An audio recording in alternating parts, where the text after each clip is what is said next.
Hello everyone, welcome back to another episode of executive Aakash. So आज हम लोग न्यूरेका का क्वार्टर 3 अपडेट पे डिस्कशन करेंगे।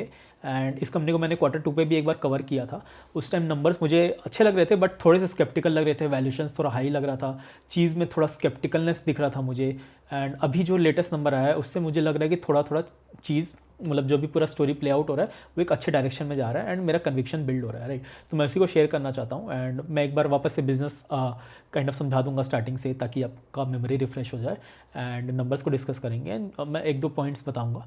एंड ये कंपनी कॉन कॉल वगैरह करती नहीं है, तो पीपीटी से मैंने पढ़ा है, तो ये काइंड ऑफ एक व्हाट से बैड पॉइंट हो जाता है, तो कन्विक्शन मिलने में थोड़ा सा दिक्कत होता है। But having said that overall चीज़ मुझे अच्छी लग रही है, तो उस लाइन्स पे हम लोग बात करेंगे। तो चलिए शुरू करते हैं। डिस्क्लेमर है कि I am not SEBI registered, मैं कुछ रिकमेंड नहीं कर रहा हूँ बाय या सेल करने के लिए, मैं बस बता रहा हूँ आप चीज़ों को समझो एंड उसके बाद आप फिर इस पे ऐड करो, राइट। ठीक है, अपने हिसाब से करो, किसी और के इन्फ्लुएंस में आके मत लो, ठीक है। तो चलिए शुरू करते हैं। तो न्यूरेका ये जो ब्रांड है ये काफ़ी रिनाउंड ब्रांड है एंड इसका फ्लैगशिप ब्रांड होगा, आपने सुना होगा। इसके अंदर 3 ब्रांड आती है, तो उनका फ्लैगशिप ब्रांड एक है पहला वाला डॉक्टर ट्रस्ट करके, जिसका आप देखते होगे वेरियस प्रोडक्ट्स, स्टीमर्स हो गया, इनहेलर्स हो गया, फिर मतलब सब हेल्थ रिलेटेड प्रोडक्ट्स मिलता है। वेइंग मशीन हो गया, फिर फूड वेइंग मशीन हो गया, थर्मोमीटर्स हो गया वगैरह, ये सब एंड टू एंड चीज़ें ये लोग बनाते हैं, ठीक है। फिर एक और ब्रांड है डॉक्टर फिजियो करके, उसमें इनका physio related, neck pain related, pillow वगैरह ये सब काइंड ऑफ बनाते हैं। एंड इन्होंने अभी बीच में थोड़े से एक्स्ट्रा प्रोडक्ट्स भी लॉन्च किए थे, पेट रिलेटेड, पेट के रिलेटेड, पेट थर्मोमीटर वगैरह ये सब बनाते हैं। तो आप समझ लो एंड टू एंड ये लोग काइंड ऑफ जो भी है हेल्थ प्रोडक्ट्स और उसके अराउंड सब कुछ प्रोडक्ट्स बनाते हैं एंड ये फास्ट मूविंग प्रोडक्ट्स होते हैं। आप समझो ना, थर्मोमीटर वगैरह हो गया या स्टीमर या इनहेलर जो भी है, तो फास्ट मूविंग है ना, तो ये kind of health care kind of products में ये लोग काइंड ऑफ डील करते हैं। थर्ड इनका ब्रांड है ट्रू मॉम करके, ये I think mostly baby care वगैरह ये सब में काइंड ऑफ इनका वो रहता है। तो ट्रू मॉम का तो मेरे को इतना अभी तक प्रेजेंस दिखा नहीं है, मतलब मैं तो, मेरा तो बच्चा नहीं है तो मैं इतना बता नहीं सकता। बट हाँ, डॉक्टर ट्रस्ट को मैंने बहुत बार मैंने यूज़ भी किया, मेरे पास उसका प्रोडक्ट भी है, तो मुझे तो काफ़ी प्रीमियम प्रोडक्ट लगता है। मैं एक कंपैरिजन बताऊँ तो इनहेलर मेरे को याद आ रहा है, कोविड में जब खरीदते थे हम लोग, तो उस टाइम तो इतना कुछ ऐसा ब्रांड वगैरह दिख नहीं रहा था, तो 300-400 का बहुत सा बेसिक सा ख़राब सा आता था, और इनका आप जाके देखोगे तो 1,500-2,000 के रेंज में आता है, तो काफ़ी अच्छा चलता है, मतलब बहुत मस्त प्रोडक्ट रहता है।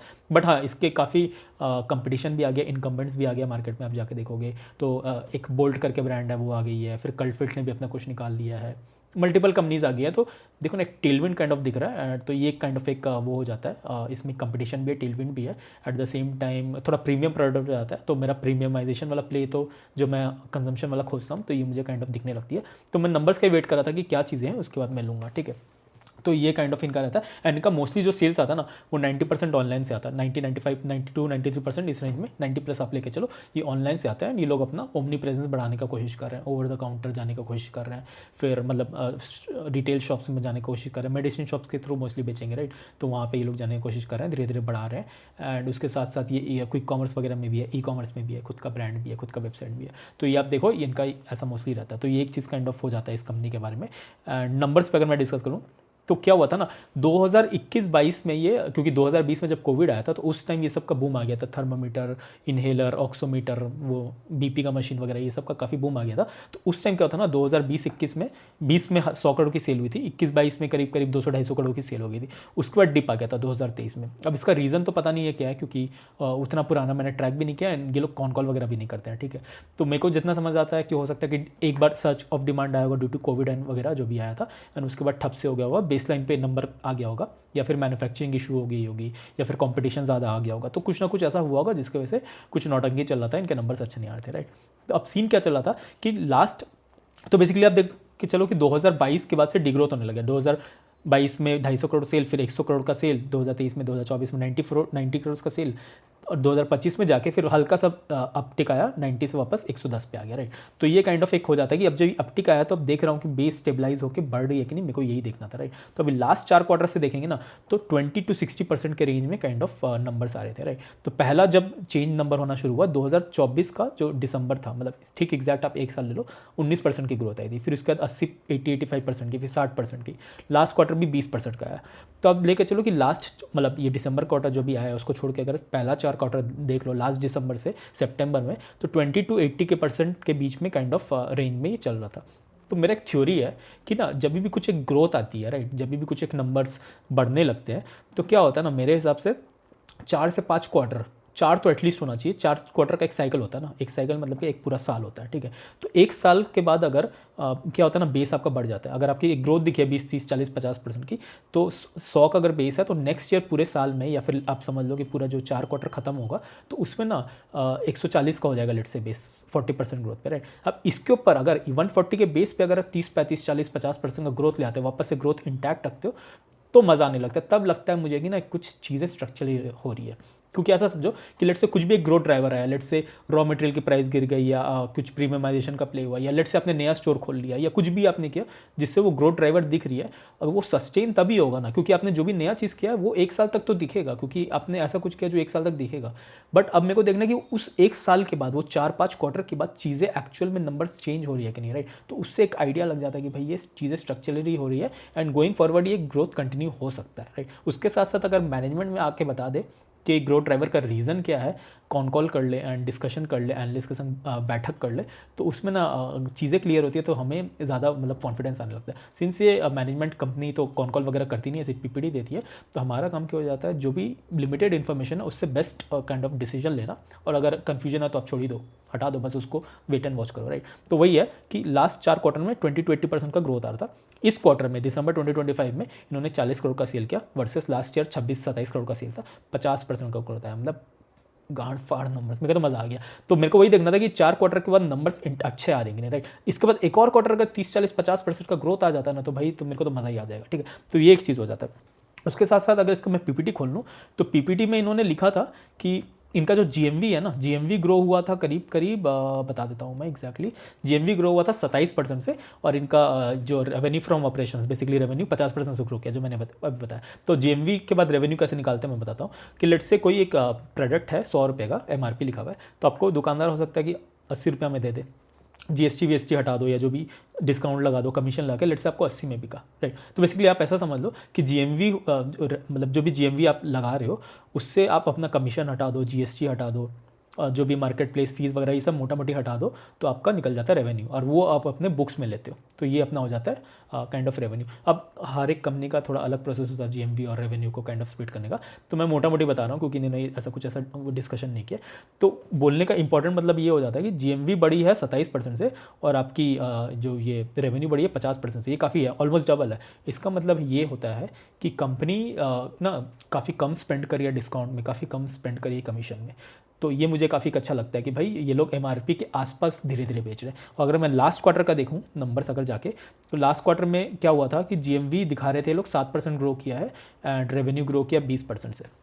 तो ये देखो 27 वर्सेस 21 14% का डिफरेंस आता है, और यहाँ पे 27 versus 50 which is almost double का डिफरेंस आ जाता है। तो ये क्वार्टर ओवर क्वार्टर मैं इसलिए कंपेयर कर रहा हूँ, ईयर ओवर ईयर इसमें इसलिए कंपेयर नहीं कर रहा हूँ क्योंकि लास्ट कुछ सालों से डिग्रोथ हो रही थी, राइट। अब क्वार्टर ओवर क्वार्टर थोड़ी सी स्लाइट अपटिक दिखने लगी है, तो मेरे को लग रहा है चीज़ें स्ट्रक्चरली बढ़ने वाली है, अच्छी होने वाली है, राइट। इसलिए मैं क्वार्टर ओवर क्वार्टर देख रहा हूँ। क्वार्टर ओवर क्वार्टर अगर मैं देखूंगा तो अगेन 7% जीएमवी बढ़ा था लास्ट क्वार्टर, एंड 21% ग्रोथ आई थी, राइट। इस क्वार्टर में 27% जीएमवी बढ़ी है, एंड रेवेन्यू 50% किया है, ऑलमोस्ट डबल है, तो एक काफ़ी इंपॉर्टेंट पॉइंट हो जाता है, राइट। तो ये एक चीज़ है। और इबिट्टा इनका बढ़ा है करीब इबिट्टा इनका 13-14% के रेंज में, इबिट्टा भी बढ़ा है करीब 3x हो गया। बट अगेन लास्ट ईयर तो लॉस मेकिंग थी और छोटी सी बेस थी वगैरह, तो उसको हम लोग छोड़ देते हैं। वो अच्छा normalise apple to apple comparison नहीं होगा। प्रॉफिट आफ्टर टैक्स अगर आप देखोगे तो वो भी 9% का पीएटी चलता है, ये लोग का पैट चल रहा है, एंड प्रॉफिट इनकी 2x हो गई है। वो अगेन बेस छोटा है तो हम लोग इसको भी नॉर्मलाइज करने के लिए छोड़ देते हैं, अभी हटा देते हैं इसको, राइट। तो ये हो जाता है। एक दो और इंपॉर्टेंट पॉइंट मैंने इनका देखा, जो इनका एसकेयू था ना लास्ट टाइम था, लास्ट क्वार्टर, अगेन मैं क्वार्टर वो क्वार्टर देख रहा हूँ, लास्ट क्वार्टर था 277, अभी इन्होंने 8-9 प्रोडक्ट एक्स्ट्रा ऐड किया तो 285 एसकेयू हो गया। तो बेसिकली बोलने का मतलब है कि इन्होंने कुछ एक्स्ट्रा प्रोडक्ट लॉन्च किया। मुझे जहाँ तक याद आता है लास्ट पीपीटी में इन्होंने बताया था कि वही पेट केयर पे कुछ ये लोग बना रहे हैं, फिर ऑर्थोपेडिक पिलोज बना रहे हैं, एल शेप पिलो बना रहे हैं, सोने के लिए बना रहे हैं, नेक पिलो अलग अलग टाइप का बना रहे हैं। तो आई गेस उससे बेसिकली जो भी ये 50% का ग्रोथ आया, मेरे को लगता है कि जो न्यू ये लोग कैटेगरी में घुसे हैं, विच इज़ लेट से pet care and new types of pillow, इसके थ्रू आया होगा। एंड आई थिंक इन्होंने जो ओमनी प्रेजेंस का यहाँ पे एक दो जगह लिख दिया पीपीटी में, उससे आया होगा, क्योंकि इन्होंने ऐसे लिखा ना डिस्ट्रीब्यूटर्स पहले 192 थे लास्ट क्वार्टर में, अभी 211 हो गया। स्टेट्स भी इन्होंने कुछ 4-5 स्टेट्स बढ़ा दिए हैं। तो आप लेके चलो ना, डिस्ट्रीब्यूटर पे बात करते हैं। 192 से 212 कितना होता है, 8 + 11 मतलब करीब करीब 20 स्टोर इन्होंने एक्स्ट्रा, 20 डिस्ट्रीब्यूटर एक्स्ट्रा ये लोग ने ऐड कर लिया, विच इज़ 10%, राइट। तो अब वही देखो, डिस्ट्रीब्यूटर क्या करता है ना, डिस्ट्रीब्यूटर एक कॉमन पॉइंट होता है जिसके थ्रू आप 500 जगह भेज सकते हो, बहुत सारा जगह भेज सकते हो, राइट। तो ऑन फेस ऑफ इट आपको दिख रहा है कि 10% लेट से बड़ा होगा, राइट। बट मेरे को ऐसा लगता है, हो सकता है कि वो डिस्ट्रीब्यूटर अगर ज़्यादा लोगों को वो काइंड ऑफ पुश कर दे, we don't know that, right. वो तो नंबर्स में काइंड ऑफ आगे दिखेगा। बट वही देखो, चीज़ अच्छे डायरेक्शन में जा रही है। SKU भी ज़्यादा बढ़ रही है, जो कि आपकी पेट केयर और मैंने पिलो पे बता दिया। फिर आपकी ओमनी प्रेजेंस के लिए आप ऑफलाइन में भी काइंड ऑफ एक्सपेंशन करो, तो ये मुझे काफ़ी अच्छा लग रहा है इस कंपनी के बारे में, ठीक है। एंड अगेन 90% सेल्स तो ऑनलाइन ही है, तो ये है। इनका खुद का मैन्युफैक्चरिंग भी है, तो ये मुझे काफ़ी अच्छा लगा। एंड मतलब ये बेसिकली ये लोग काइंड ऑफ अपना क्वालिटी कंट्रोल कर लेते हैं, राइट।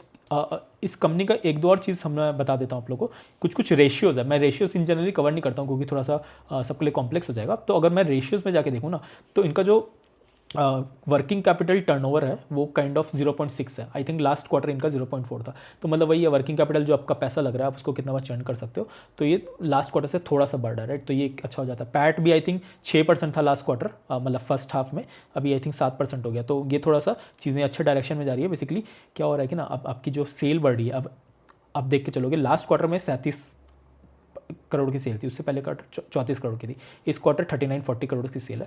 तो वही देखो ना कि धीरे धीरे इंक्रीमेंटल सेल्स बढ़ी है, तो हो सकता है इधर ऑपरेटिंग लेवरेज मिलने का चांस हो जाए।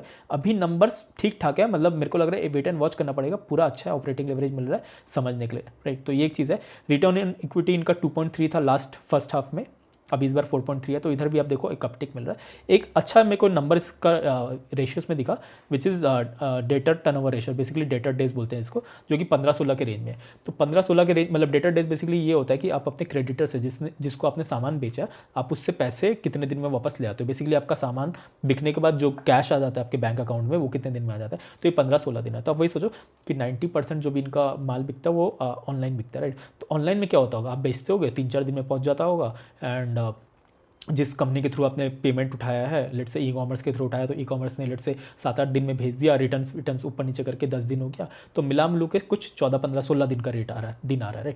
तो वही देखो कितना अच्छा बिजनेस है कि आप बेचते हो एंड आपको पैसा 15-16 दिन में वापस मिल जाता है। तो ये मुझे काफ़ी अच्छा लग जाता है, और ये ऑनलाइन फर्स्ट के हिसाब से काफ़ी अच्छा चल रहा है चीज़, राइट। तो ये एक चीज़ है।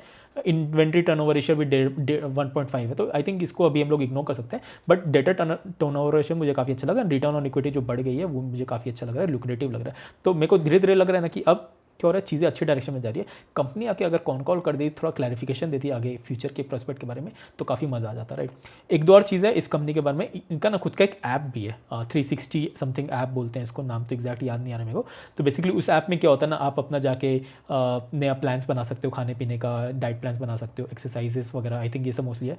तो इसका फ्री फीचर एक है, एक सब्सक्रिप्शन मॉडल है, AI जनरेटेड प्रो प्लान है, ठीक है। तो इसमें वही सब है, आप अपना रिपोर्ट्स वगैरह डाल सकते हो, जो भी हेल्थ वगैरह का, BP वगैरह जो भी मशीन ले रहे हो वो सब डाल सकते हो, हेल्थ ट्रैक कर सकते हो, एंड टू एंड डाइट वगैरह बना सकते हो। तो ये मोस्टली काइंड ऑफ है, आई थिंक इससे भी एक नेक्स्ट लेवल ऑफ ग्रोथ आ सकती है। बट इसके ऊपर ज़्यादा इसमें कुछ ऐसा बाइफिकेशन इन्होंने बताया नहीं है, तो मेरे को लगता है ये काफ़ी जीरो ही होगा, मतलब नहीं टाइप्स होगा। बट हाँ, अगर पिकअप करने लग जाए तो इसमें ऑपरेटिंग लेवरेज मिल जाएगा, क्योंकि मोस्टली जो खर्चा होगा ऐप बनाने में लग गया होगा, राइट। उसमें मेंटेनेंस में थोड़ा लगता होगा। अब जैसे जैसे लेट से इस पर सब्सक्रिप्शन आने लग जाएगी, तो ये एक ग्रो ड्राइवर हो सकता है। बट अभी तक कुछ ऐसा मेंशन नहीं है PPT में, तो मेरे को लगता है जीरो ही होगा। तो मोस्टली यही होना चाहिए। बट हाँ, हैविंग सेड दैट, मेरा तो मन हो रहा है थोड़ा सा इसमें पोजीशन बनाने का। आज तो संडे का दिन है, आज तो मैं ले नहीं सकता हूँ, संडे को मैं वीडियो बना रहा हूँ। आई थिंक इसको 1-2 दिन में अपलोड करूँगा, तो may be by that time next Tuesday अगर मुझे ठीक मिलता लगता है तो मैं शायद एक पोजीशन बना दूँ। सो मैं एक डिस्क्लोज कर रहा हूँ। बट हाँ, having said that, you shouldn't gate influence by it कि मैंने बताया है तो आपको लेना है या नहीं लेना है। मैं चीज़ों को बता रहा हूँ, मैंने क्या किया था, लास्ट क्वार्टर भी पढ़ा था, उसके बाद आपको वीडियो में सब कुछ समझाया A to Z। उस टाइम मुझे इतना डील समझ नहीं आ रहा था, और अभी मेरे को नंबर्स वापस से कंसिस्टेंट लग रहे हैं। चौथा क्वार्टर के बाद ही 5वां क्वार्टर में भी ग्रोथ आई है, तो मुझे लग रहा है कि चीज़ें अच्छे डायरेक्शन में जा रही है। तो मैं एक ट्रैकिंग पोजीशन बनाने का कोशिश करूँगा, मुझे तो अच्छी लग रही है, राइट। एक और चीज़ मैं इंपॉर्टेंट बताना भूल गया था, मैं बता देता हूँ। कुछ दिन पहले ना इन लोग ने आई थिंक कुछ तो एक बायबैक किया था। बेसिकली इन्होंने क्या किया कि जो इनके कैश फ्लो पड़े थे, रिजर्व्स पड़े थे, इन्होंने शेयर होल्डर्स को बांट दिए। उन्होंने बोला कि अभी स्टॉक कितना में चल रहा है, मैं थोड़ा एक्सपेंसिव देके आपको 10-15-20% एक्स्ट्रा देके, एग्जैक्ट नंबर्स मुझे याद नहीं, आप देख लेने जाके, मैं बायबैक कर लेता हूँ। तो मार्केट में लेट से पूरा अगर 100 शेयर्स पड़े थे, तो लेट से अब 98 पड़े रहेंगे, 2 मैं वापस ले लूँगा। मैं एग्जाम्पल जस्ट बना के बोल रहा हूँ, ठीक है। तो अब उससे इन्वेस्टर को लगने लगता है भाई कि अच्छा हाँ कंपनी बायबैक करिए तो मेरा प्रॉफिट हो रहा है, इन्वेस्टर के बीच में काइंड ऑफ एक मोमेंटम या अच्छा एक पॉजिटिव साइन होता है, right. But me as a investor मेरे को थोड़ा एक चीज़ ख़राब लगा कि भाई आप ग्रोथ में उस पैसा को यूज़ करते तो ज़्यादा पैसा बना पाते, बट आपने क्या किया, आपने इन्वेस्टर से बायबैक कर लिया। उससे क्या होगा ना कि नंबर ऑफ़ शेयर्स कम हो जाएगी, तो जो प्रॉफिट आएगा ना वो लेस नंबर ऑफ़ शेयर्स में पड़ेगा, तो आपकी ईपीएस बढ़ जाएगी। ईपीएस क्या होता है? Earning per share. मतलब लेट से आप 100 रुपया कमा रहे हो और नंबर ऑफ़ शेयर्स लेट से 100 है, तो अर्निंग पर शेयर क्या हो जाएगा? 100/100 which is 1 rupees, right. But let से वो नंबर ऑफ़ शेयर्स को मैं 100 से 80 कर दूँ, तो 100 का प्रॉफिट पे 80 जब करूँगा तो 1.25 हो जाएगा प्रॉफिट, राइट। तो आप 25% ईपीएस बढ़ा दे रहे हो ये करके, राइट। बट मुझे वो चीज़ समझ नहीं आता। मुझे चाहिए होता है ना कि ये कैपिटल ग्रोथ कैपिटल होना चाहिए, हर एक पैसा ग्रोथ में यूज़ होना चाहिए। 30 40 50 100 70 80 200% का ग्रोथ मुझे चाहिए। मैं थोड़ा एग्रेसिव टाइप इन्वेस्टर हूँ, तो मुझे वो मज़ा आता है। तो ये मुझे एक थोड़ा काइंड ऑफ नेगेटिव लग रहा है। तो मैं इतना सारा पॉजिटिव बता दे तो मेरे को नेगेटिव भी बताना चाहिए, राइट, क्योंकि आप ऐसा इन्फ्लुएंस ना हो जाओ कि इसको लेना, राइट। तो मैं थोड़ा अनबाइज ही रखना चाहता हूँ। तो ये मुझे एक चीज़ लगा कि भाई इन्हें ये तो नहीं करना चाहिए था, बट मे बी कंपनी नहीं समझ पा रही हो कि पैसे को क्या करना है, या उनको थोड़ा सा इन्वेस्टर के बीच में एक एंथुसियाज्म या काइंड ऑफ एक अच्छा माहौल सेट करना था। बट हैविंग सेड दैट मुझे तो नंबर्स थोड़े अच्छे लग रहे हैं। I think it can go in good direction, and track करते हैं क्या है चीज़ों को एंड समझते हैं क्या है। एंड चलिए यहीं तक रखते हैं। अगर आपको कुछ क्लैरिफिकेशन है तो कमेंट वगैरह करो। एंड मैं यूट्यूब पे भी हूँ, एक्स पे भी हूँ, दोनों पे बनाता हूँ, तो आप फॉलो करो वहाँ पे, एंड टू एंड चीज़ों को देखो। एंड चलिए इस पर कनेक्टेड रहते हैं, and I will see in the next video.